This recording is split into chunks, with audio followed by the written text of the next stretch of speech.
am I being selfish?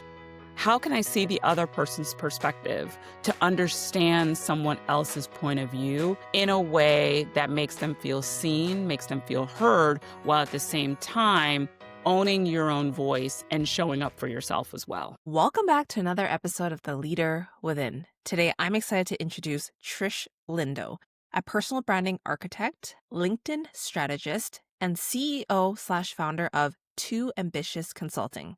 With a background in media and tech, including roles at LinkedIn, BuzzFeed/Tasty, Yahoo, CNN, and Oprah.com, she empowers women, executives, and creatorpreneurs to grow their personal brand on platforms like LinkedIn and Instagram. Given her experience, I'm excited to have her share her insights with you. Welcome, Trish. Can you share with us a story that has shaped the trajectory of your leadership journey/success? Well, thank you so much, Angela, for having me on your show today. I'm super excited to be here. Hi, everyone.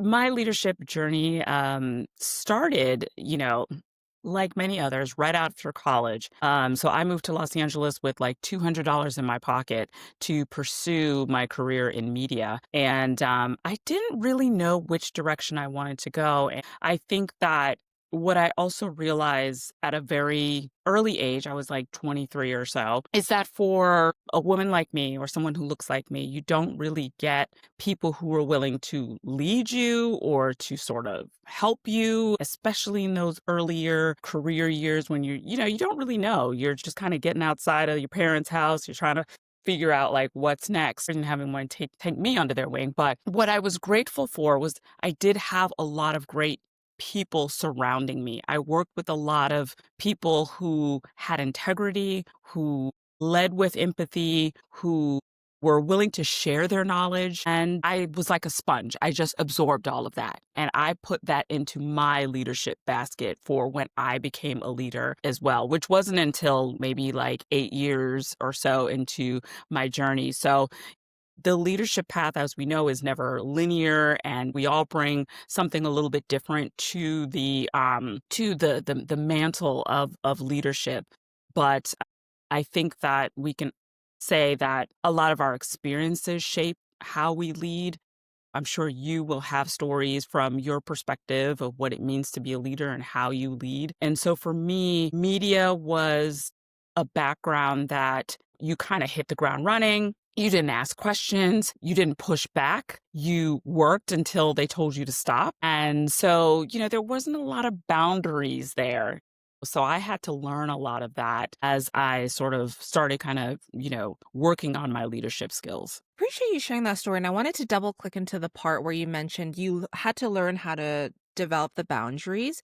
And then there's also the piece of when you keep your voice inside while following what others tell you to do, right? Looking back at your journey, first of all, what do you think helped you develop your voice the most and actually utilize it? I wish I could tell you that I developed my voice after a couple of years and someone gave me a really great speech, but it did take time for me to find my voice. Even when I became a leader managing a team, it took some time because I was I was trying to please everyone. I was a people pleaser.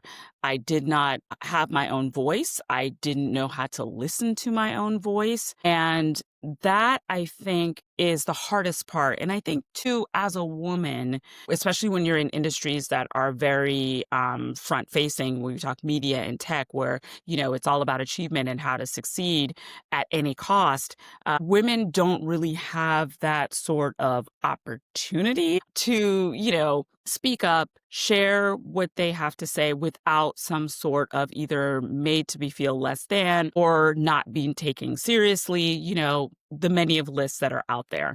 So for me, I think a lot of it kind of went back to how I felt growing up. So my parents were entrepreneurs themselves, and they instilled in me integrity. And, I watched my parents, create their own business. My mom has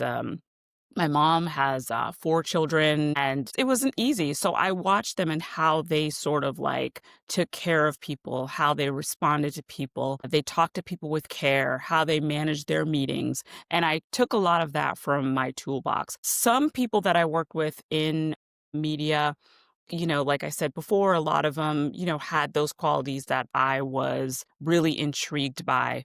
But at the end of the day, I think what worked for me, in addition to having my parents in my head and, some of those really great leaders that I was surrounded by, for me, I wanted to lead with empathy first. I wanted to treat people the way I wasn't treated. I wanted to be fair. So that's where it started. That's where the seed was planted, was me showing up for someone as a human first. And then, add in the other part of like, okay, we need to get these deliverables done.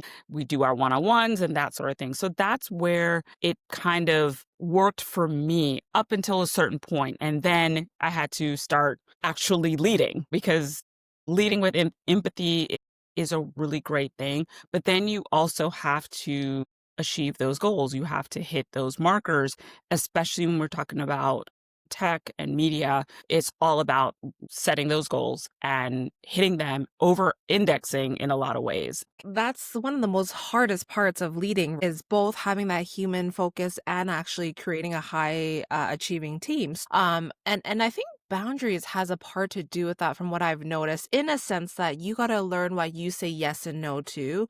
You got to learn what you defend and deflect from your team. And so I'm curious for you, because that voice also goes hand in hand with that boundaries piece. If you looked back now and you say, I think this might have been one of the tipping points that helped me establish that boundary piece as well, and that courage to be like, all right, not now. What was that thought for you? I managed a couple of teams, but I think the biggest learning curve in my career was I was managing a team of 5 people while I was at BuzzFeed Tasty. And I don't know how much you know about BuzzFeed, but BuzzFeed at the time was the center of the internet. Everybody wanted to work at BuzzFeed. This was like the young, hip, cool people worked at BuzzFeed. I wasn't young, cool, hip, but I was brought in to manage the young, cool, hip. And it was very different from the world that I knew, because this team were young, they were creative. We worked in a very open office. Anything goes. There were no rules in terms that yes, they were a corporation, but there were no rules. So if you went to BuzzFeed, we were in BuzzFeed Los Angeles, it was just this wide open office with desks, people throwing footballs, people, shooting content over here. It was just a place without any boundaries. So I had to create boundaries for my team, because initially when I was brought in, it was very much, this team is great, but they're not making their goals. So what I did was, I came in with a very real conversation. I was like, listen, I know I'm just coming in, but I want to make sure that we're successful. And here's how we can set ourselves up for success. So I was very transparent, and I told them how we were going to achieve it. We're going to achieve this together. Now, a lot of that work, believe it or not, was on me, because I had to learn who they were very quickly. I had to learn who edited faster, who could shoot faster, who could actually turn a video around to go live on Tasty's YouTube channel within 24 hours. And I also was trying to figure out their strengths and weaknesses, not because I was trying to, make sure that they did not succeed. I wanted them to succeed, but I need to know who they were. Some could handle stress more than others. So my biggest leadership lesson was, you have these 5 people, very different personalities, very different skill sets. A lot, we had 2 that was like, oh, I've only been out of college for 6 months, and then you had one who was like, oh, I've been out of college for 3 years. So you had these different levels of people. And so I had to manage them as individuals. I could not manage them as one team. And that's where I sort of learned that is part of what it means to be a leader, is understanding each direct report as an individual. How can you support them in their growth, as not only in the role that they're in, but what's to come in their career? And a lot of being a leader also too means that you're very selfless, right? You cannot be a selfish leader. I mean, we've seen them, right? They do exist, but you can't be an effective leader if you're only thinking about yourself all the time. It just doesn't work. So for me, I had to learn how to put that ego aside. I am competitive, I'm creative. And so, I had to say, okay, this person is getting ready to do this really cool shoot with Bad Bunny. Okay, your job is to not be like, "Oh my god, I want to shoot with Bad Bunny," but to sort of, pull yourself back, be like, "Who's the best person for this?" and manage everything around them so it goes smoothly and so that everybody wins. So those were the lessons that I learned at BuzzFeed, transparency, each direct report as an individual as opposed to as a whole. So much respect for your ability to put your ego aside. I think that is one of the most challenging parts as you try to also progress your career, right? And I think the moment that you realize that when you elevate your team, you as a leader elevate as well and start getting on the radars of folks who are at tables like, hey, like what the heck? Like this business actually like getting shit done and they're driving results. It by default goes back to you and your team, right? So I wanted to touch into the part now where it's okay, you figured out the external part. Now comes the internal part, the leader within. So amidst the 5,000,001 things that you have to work through as a leader, how did you effectively lead the leader within? That one always starts as an internal journey. I believe during that time, that is when I was starting my spiritual journey, if you will. One of my favorite books that I've read, and I still have, and I continue to read, is The Four Agreements. The Four Agreements really sort of started to shape who I am, and have a better understanding of who I wanted to be, not only as a person, but as a leader. So a lot of the Four Agreements is, not taking things personally. And that one is really hard. Just as a human being, that is hard not to take things personally. So those were some of the lessons that started me off, the Four Agreements. I think the other thing too, foundationally, I was reading a lot of books by Eckhart Tolle. I come from a background where I was working for Oprah. So, those people were all part of, my world in terms of I don't know them personally, but, reading their books and, watching their videos, listening to Super Soul Sunday. So having that information of how to be a better human, how to show up for yourself, and that's where a lot of the internal work starts. And I think that a lot of us, not all of us, one, it's difficult to really look inside, ourselves and see it's easy to see the good stuff, but you have to be able to see the bad parts of who we are as human beings. None of us are perfect. So it becomes this challenge for you to almost dare yourself to pick apart at the things that aren't that great. If you're not an empathetic leader, you have to look at that, right? Why is that? If one of the direct reports of somebody that you are leading is achieving a level of success, do you feel like, oh, well, I should have that too? Well, you need to look at that. So, a lot of the work that you're doing as a leader is internal. That's the part that you have to get right first in order to be an effective leader. Without that, I don't think you can really lead effectively. So that for me, it's been something that it took a lot of time, because it doesn't happen overnight. And to this day, what I still do, I journal, I meditate. I'm terrible at meditating, first of all, but I do it. But I always ask myself, especially when I'm leading or having conversations with someone, say to myself, how is this serving me? Or what am I trying to achieve right now? So if I'm having a disagreement with someone, what is it that I want to convey to this person? I ask myself, am I being selfish? How can I see the other person's perspective? And I think that is the human experience that we all are challenged with on a day-to-day basis, is to understand someone else's point of view in a way that makes them feel seen, makes them feel heard, while at the same time owning your own voice and showing up for yourself as well. Oh my gosh, when you talked about the piece about how difficult it is to meditate, I hear you. And even with this self-awareness piece, right? Because like what I'm hearing from you and what I see from you, you have very high empathy, you have very high self-awareness, and it's intentional, right? And so have you ever like been through a phase where you're like, okay, there's self-awareness where it's one of my superpowers now. And then it can become a double-edged sword when I'm too stuck in analyzing. And then you're just like, okay, now I'm in analysis paralysis, right? And I'm overly critical of what's going on.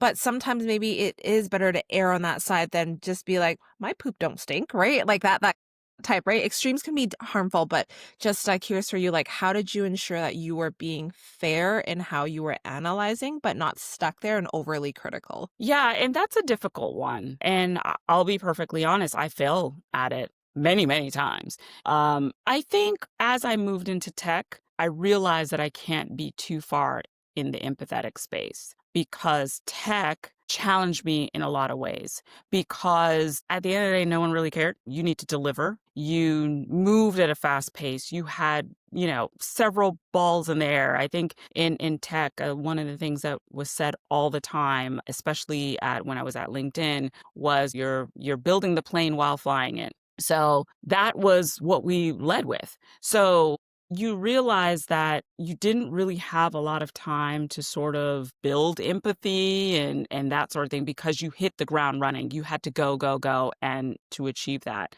That was during the time that I built that muscle of, okay, at the end of the day, I can be empathetic, but I also have to be strategic. I also have to deliver very quickly. And I would say in the beginning, it was hard because I wasn't wired that way, and I was wired to think of people first. And not to say that I did not continue to think of people first, but that no longer could be the first thing, right? I had to say, okay, this is what needs to be done. This is my expectation. Still, at least for me anyway, still very transparent in how I showed up. But what I did take from that process of leaning into my empathy still was still treating everyone as a human. I never yelled. I never made anybody feel bad, but I was very like, this needs to be done. This is what we need to take care of. Let me know when you have this done. If you have any questions, let me know. If you can't deliver, let's talk about it and we can see how we can sort of maybe shift some of the work around. So having those very real conversations. So I think within that, I think direct reports understood like I am firm, but I'm also a human being and I understand that life happens, things happen, and you can come to me and talk about it. We can figure out other ways to do that. But at the end of the day, that still needs to get done on Friday. Well, and that communication piece is huge, right? And it goes both ways. So I'm going to switch gears a little bit because I want to dive into Too Ambitious Consulting. You've worked with many reputable brands. So curious, like what was that tipping point that made you choose to go all in on yourself for Too Ambitious? I think, like many Americans currently, especially if you're in tech, I was laid off from LinkedIn end of 2023. And my role at LinkedIn was working with women entrepreneurs, especially women of color on the platform, helping them to leverage their thought leadership. So I know a lot of entrepreneurs, and at different levels, early stage, pre-seed, no funding at all, just bootstrapping. And I was just fascinated by these women who were creating these businesses, who were achieving things. And that just wasn't something that I was familiar with. My parents are entrepreneurs, but I didn't see this type of thing in my career trajectory. All I knew was corporate, which no shade, it was totally fine. So I was just in awe, of them and wanted to help them succeed. So when I was laid off, what happened was that after I was laid off, a lot of those women were reaching out to me because they still wanted help. They still wanted support. In addition to them saying, how can we help you? So what I didn't realize was that I built this community of really smart and just incredible women who were willing to show up for me. They're like, yeah, whatever you need, let me know. You help me out. This is how we do it. I was like, oh my God, this is amazing. And so with that, I said, maybe I have something here. Maybe I can start something. So I started Too Ambitious Consulting, and Too Ambitious came from the fact that, a manager told me that I was too ambitious. So I took that and ran with it. And so, yeah, so now I'm still a consultant for entrepreneurs and executives, mainly women. I've consulted with, maybe one or two men, but it's always women. Women find me and they're like, let's work together. So yeah, so I help women and executives to leverage their thought leadership on LinkedIn and on Instagram or TikTok. So I'm a strategist. So if you have an organization or a company, they come to me and they're trying to figure out how they show up.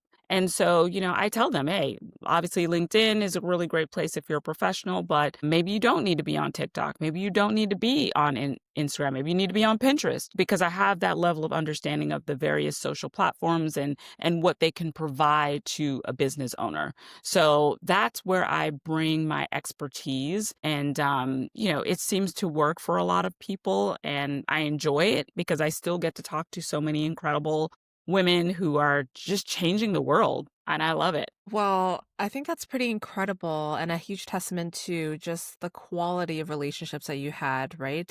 Through the community that you've built. And what would you say is like one of the biggest challenges you notice that women and these different executives are facing right now, trying to, whether it's build their brand or scale their brands? There's a few things, and it depends on the industry that they're in, obviously. I think funding is one of the biggest things. We know that many women get less than 1% of VC funding, at least in the US. So it is highly competitive. So if you have an idea, even if you're like, hey, I have an idea to build an app, most women are bootstrapping those companies by themselves. The funding that they have access to is not as robust as men. So a lot of those women will go a couple of years where they're making maybe $24,000 a year because they're trying to scale their business on their own. So it is more challenging for women to get the funding for their businesses, especially when you're talking about anything that has to, do with, tech, building. I think consultancy is a little bit easier to sort of kind of build as you kind of go, and maybe you have some funding there, but usually that's more like grants, that sort of thing. When we talk to the entrepreneurs who are building, maybe for enterprise products, SaaS products, and everything like that, the funding is just not there. So I see a lot of entrepreneurs who are struggling. They're still very ambitious. They still, have that fire to succeed, but the funding is not there, or they're looking for other ways to build their businesses, whether it's, bootstrapping, grants, funds from family, friends, outside sources, that sort of thing. So, and the stress of that weighs heavily on them. So I would say that is a big challenge for many entrepreneurs. I think the other piece too is for women, and not all women, is that it's hard to realize how great you are when you're in it. Right. So a lot of times I'm talking to these women that you're just like, oh my God, you're like amazing. I can't believe you're doing this. They're like, yeah, I mean, it's okay, or yeah, we'll see. And you're like, no, no, no, you're like amazing. Right. Because they're so heads down building that they forget that what they're building, one, is much needed. And two, that they're like freaking awesome. We notice that men don't have that problem saying, I'm the greatest. Right. But women, I've noticed, not all, don't necessarily know that it's okay to be ambitious. They don't really own that space too much. So a lot of it is obviously societal conditioning and individual as well. Again, not all. And some people, it takes time for them to build that muscle. You can see an entrepreneur at year one and they're like, yeah, I mean, I guess okay. And then by year three, they're like, no, I'm killing it. I'm a big deal, And a lot of that comes with time. You're doing the work, you're in the meetings, you're going to the conferences, you're company is starting to succeed. So yes, that confidence grows and you're like, yeah, I deserve everything. Yeah, in the beginning, it's hard. And then there's some who are at that level where they've achieved so much and you still sort of see it a little bit, still seeing like, I'm not really sure. But guess what? I'm guilty of it too. I think we all are. As human beings. So, I don't sort of put anyone down. What I do offer for me, I have a show called Too Ambitious, a live show called Too Ambitious, where I have Black women and women of color founders on, and I give them the space to talk about their businesses. This is your time to show up and show out. So I enjoy that. And I think it feels good for them. And what I get back from them and that feedback, they're like, wow, thanks for like putting me out there. And this was like so like fun. And I never get a chance to just be great. And that's my only criteria when you come on. I'm like, just be great. And they're like, okay.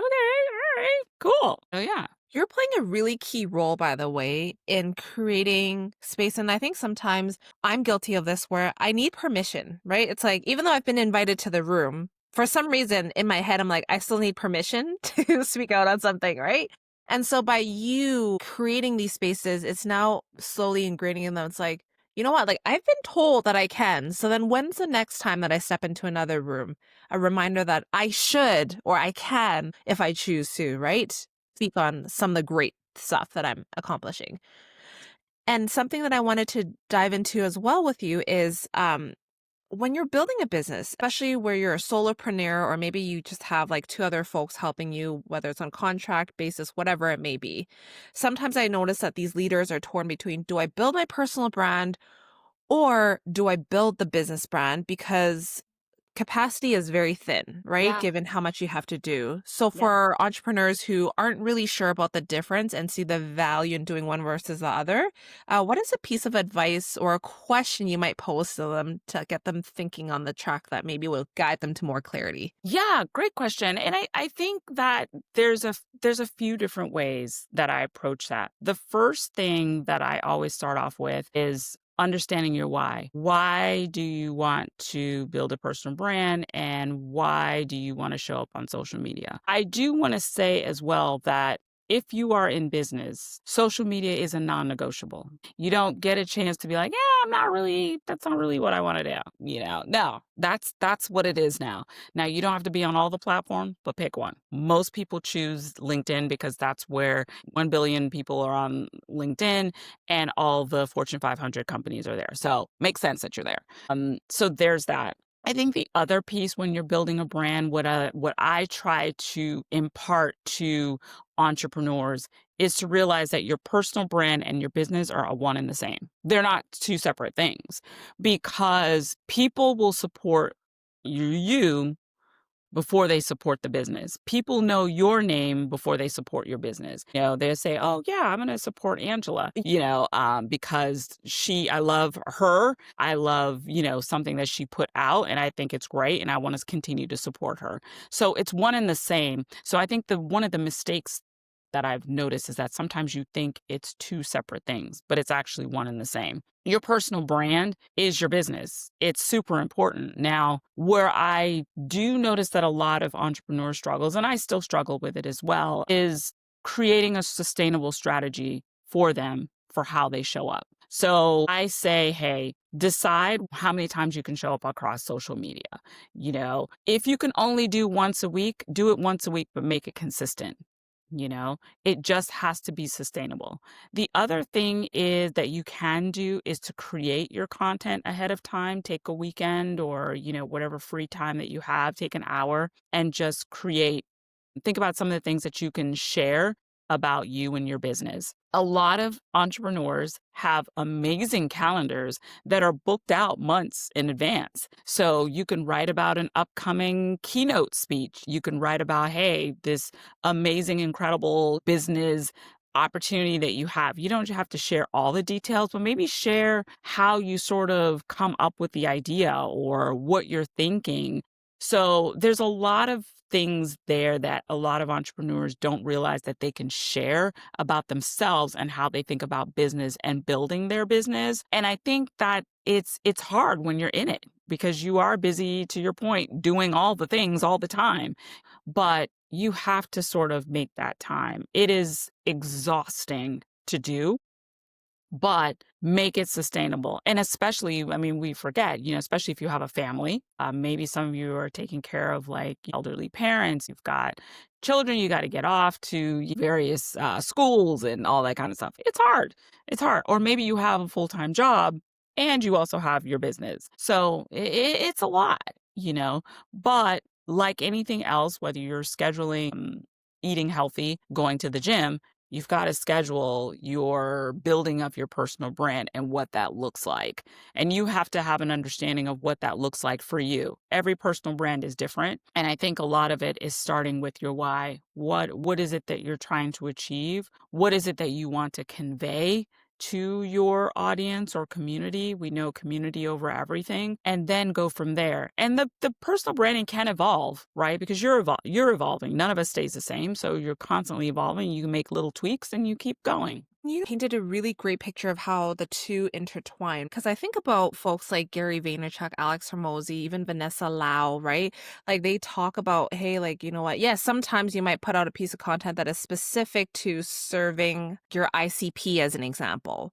But other times, people are drawn into your journey. Like the whole concept of how I did blank versus how you should do blank, right? Like people connect to that human element. And sometimes I think back, like even my why, it's like, why do I actually put in the effort to have conversations like this? And why do I continue to show up when sometimes it's like, it's fucking hard, right? You're like, I have so much on the go, feel a little bit burnt out. But I think it goes back to the fact that it's like, whether your brand is unintentionally crafted for you, because there is going to be one either way, or you steer that conversation and then you get to intentionally like pull people like yourselves where you're like, oh, like I value you, the impact that you're making.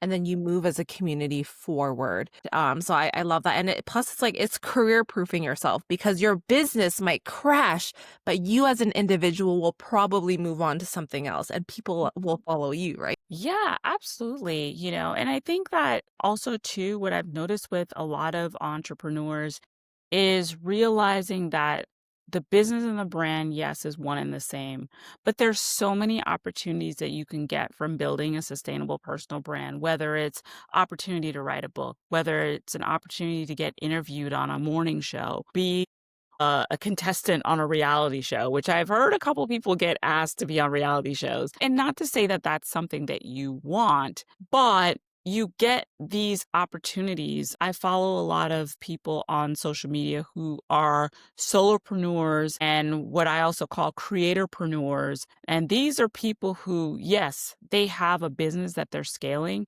but they're also funding that business because they're getting paid to speak or they're getting brand deals, because a brand came along and was like, we like your personal brand. Would you like talk about, our product or something like that? And they're like, yeah, it aligns with my values and my brand. Makes sense. Yeah, here's 50. I don't know. I just made that up, but, something like that, so there is value in showing up authentically for yourself and sharing your journey because you just never know who's listening and who's watching. So when we talk about funding for those businesses, I find that these are other ways that a lot of entrepreneurs are finding ways to scale their business is through their own personal brand. Well, Trish, thank you so much for sharing your story, all your insights that you've gained. And as we slowly wrap up our conversation, one of my questions to you is what do you think it takes to unleash the potential of individuals and organizations? Well, I think we touched on it a bit, and that's really doing the internal work, and it's hard. And I would say if you're going to start doing your spiritual journey of reflection and really sort of understanding who you are as a human and how you show up in the world, a lot of it starts with asking yourself the hard questions is that who do you want to be as a human being? Who are you? And I think that we don't do that enough. We live in a world that moves very, very fast. And I think now that AI is here and is here to stay, it is accelerating how much we show up. And I don't think we're made to move that fast. So I think a lot of it is slowing down. As my therapist says, sitting with self and having that moment of who do I want to be? How do I want to show up? Is really taking that time to listen to that internal voice and realize that we have to trust our gut and trust that voice and then share that out in the world in a real way. So I think it's really taking that time to slow down, reflect, and that looks different for everybody. It could be meditating, it could just be journaling, it could just be taking 5 minutes to just not do anything. Don't be on your phone, don't try to watch TV, which I know is hard, but you have to sort of take that time to slow down and really sort of listen to your voice. And I say all this because I'm talking to myself, to be honest. So there you go. I just want to say how proud I am of you. Not that you asked me to say that, because I think even going on that journey myself to do a lot of self work, I've paid for coaches, I've paid for my therapist will forever be employed because of me, right? And it's all these folks that do this tough work, but necessary work, when you see them, you're like, you're a fucking badass. Like, I'm just gonna tell you right now, it's not easy to sit through all that and work through that on top of everything else. So, last thing that I want to ask you is, what's one thing that is top of mind for you that you're working on, or whether it's personal work, whatever it may be, that you're excited about that you want to share with folks so that they can lean in and support? Well, thank you for that question, Angela. I'm excited for my podcast. I launched it. It started as a live show on LinkedIn, and I thought it was time to get it to the Spotify's and Apple podcasts, but I'm excited for it. It is called Too Ambitious, where I talk to Black women and women of color founders on the podcast. So I'm just excited to have it out there in the world. I think anytime you create something, yes, you're a little nervous, but now that it's out there, I'm like, "Oh my god, it's happening." Huge congratulations to you because that is no easy feat at all. And thank you for the impact that you're making in the space that you're creating for women. And to all those who tune into another episode, thank you so much for your time and attention. It means more to me than you'll know. And I can't wait to stay in touch with you on my next episode.